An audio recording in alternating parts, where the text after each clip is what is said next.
Welcome to the Cybersecurity Agenda audiocast, co-produced by Divine Integration and Next Era Transformation Group. I'm Laszlo Gonk, First Senior Fellow of Divine Cybersecurity Center of Excellence and founder of Next Era Transformation Group. Divine offers services in three distinct groups: Transformation Solutions, Technology Centers of Excellence, and Workforce Solutions. Services are offered at various levels, from advisory to design, implementation, and support. Next Era is the think tank that discreetly operates under the radar to boost the effectiveness of your C-suite. We fuse the knowledge of business, technology, and cyber risks into strategy and execution. As the majority of our workforce transitions to working remotely, bad actors and cyber attackers have ramped up their malicious efforts to create and spread more fear, uncertainty, and doubt, in addition to stealing your information and your company data. Right now, hackers and bad actors are targeting a variety of our essential services for living and working, including banks, credit cards, gift cards, and most sources of money. They're targeting grocery stores, restaurants, and food delivery services, even doctors, hospitals, and pharmacists, online movie services, podcasts, and other forms of entertainment, and including pandemic information updates and government websites. They want your credentials, login IDs, and credit card numbers to steal your personal information, money, and company data. They are doing this using easily available tools: social media platforms, devices, apps, texting, instant messaging, emails, and anything else that can deliver a malicious link to you.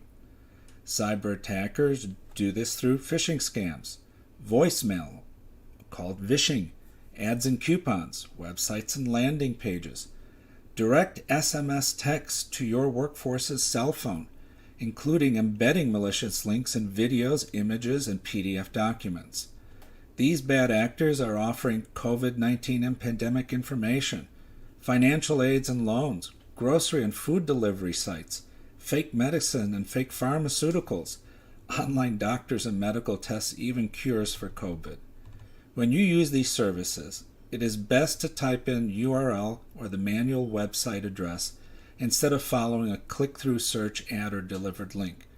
The malicious URLs are propagated using a variety of means, including domain names only one character off, through embedded attachments, or even landing on a web page. These break-ins are on the rise, especially in today's dynamic climate. Phishing scams, where cyber attackers pose as a trustworthy party to trick us into handing over personal details or account information, were the most common type of internet crime last year, according to a recent FBI report.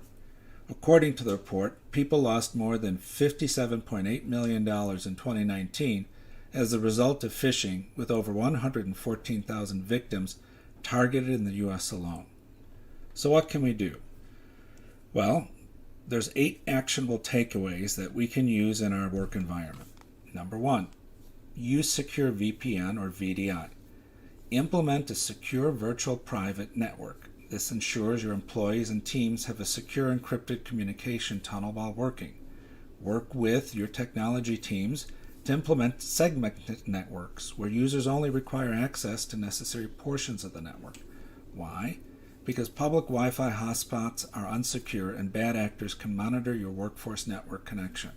Alternatively, your organization can implement virtual desktop interface solutions, or VDI, allowing for more flexible, secure connection options. Number 2, communicate your device use policy. Your environment may require your workforce to conduct work on corporate-owned devices only, or may allow for the use of personal devices. Use this opportunity to communicate your policies and good security practices with your workforce to ensure good cybersecurity hygiene. Number 3, confirm critical roles and least privilege access. Identify the critical roles in your organization and assigned personnel. Ensure they have the access and privileges needed to fulfill their responsibility using the principle of least privilege. In the event of compromised credentials, cyber attackers can be limited.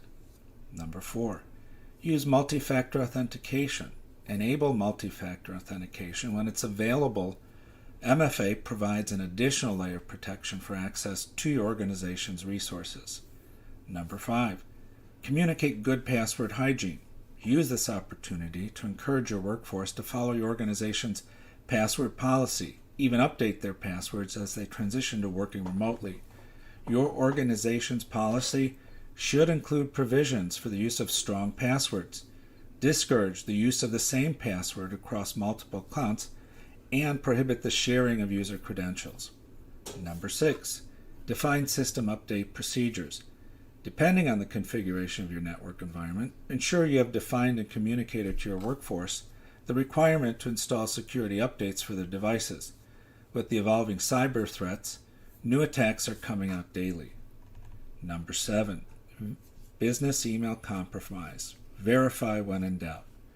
BEC is fast on the rise. Remind your workforce if they receive a potentially suspicious request, stop and pause. Pick up the phone or use other safe means to verify the request.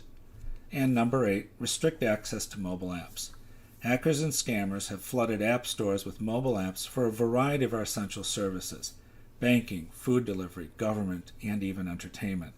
Communicate to your workforce, reminding them of the security issues with unapproved apps. In summary, hackers don't typically break in, they log in. Cyber aggressors are getting better at tricking our users into handing over their credentials. Communicate regularly and clearly with your workforce your security policies and best practices for good cybersecurity hygiene. In these challenging times, we hope these insights and actionable takeaways will help you. On behalf of Divine Integration and Next Era Transformation Group, I am Laszlo Gonk. Thank you for listening.